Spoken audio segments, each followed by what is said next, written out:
Good morning to all my dear students. Class 10th Physics Chapter 1st second lecture लेकर आ चुके हैं। तो इस लेक्चर में हम पढ़ेंगे प्रकाश के परावर्तन के नियम।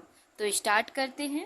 प्रकाश के परावर्तन के निम्नलिखित दो नियम होते हैं। प्रकाश के परावर्तन के कितने नियम होते हैं? दो नियम होते हैं, जिसमें पहला नियम है आपतित किरण आपतन बिंदु पर अभिलंब तथा परावर्तित किरण तीनों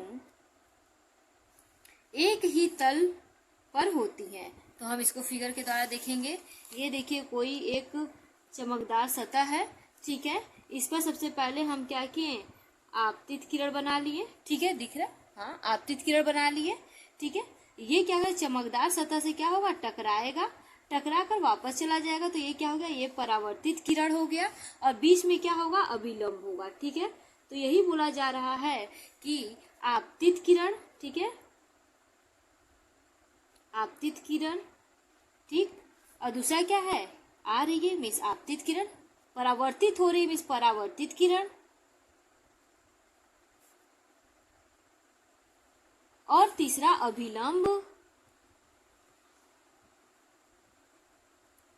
तीनों क्या होते हैं? एक ही तल में होते हैं, तीनों आकर एक ही जगह क्या होते हैं? मिलते हैं। फर्स्ट हमारा यही नियम था। दूसरा हम पढ़ेंगे। दूसरा नियम के अंतर्गत परावर्तन कोण सदैव आपतन कोण के बराबर होता है, ठीक है। परावर्तन कोण जो होता है वो क्या होता है? आपतन कोण के बराबर होता है। जैसे आपतित किरण, ठीक है, और अभिलंब के बीच का जो कोण होता है ये क्या होता है? आपतन कोण। इसे हम बोलते हैं आपतन कोण, आपतन कोण।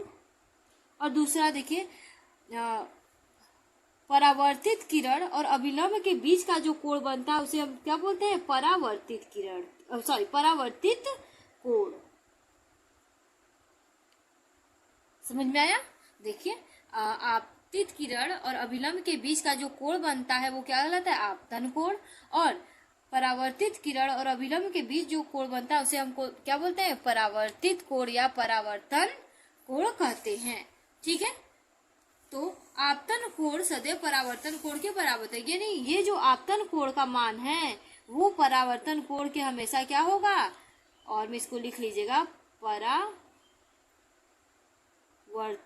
कोण, ठीक है। परावर्तन कोण की क्या होता है? हमेशा बराबर होता है। आपतित कोण इज इक्वल टू हम लिख सकते हैं आपतन कोण, आपतन कोण इज इक्वल टू परावर्तन कोण, ठीक है। हम लिख सकते हैं आपतन कोण इज इक्वल टू परावर्तन कोण। आपतन कोण का मान सदैव परावर्तन कोण की क्या होता है? बराबर होता है, ठीक है। तो आगे इसमें हम पढ़ेंगे प्रतिबिंब, जो कि नेक्स्ट लेक्चर में हम आप सभी को बताएंगे, ठीक है। Okay, thank you.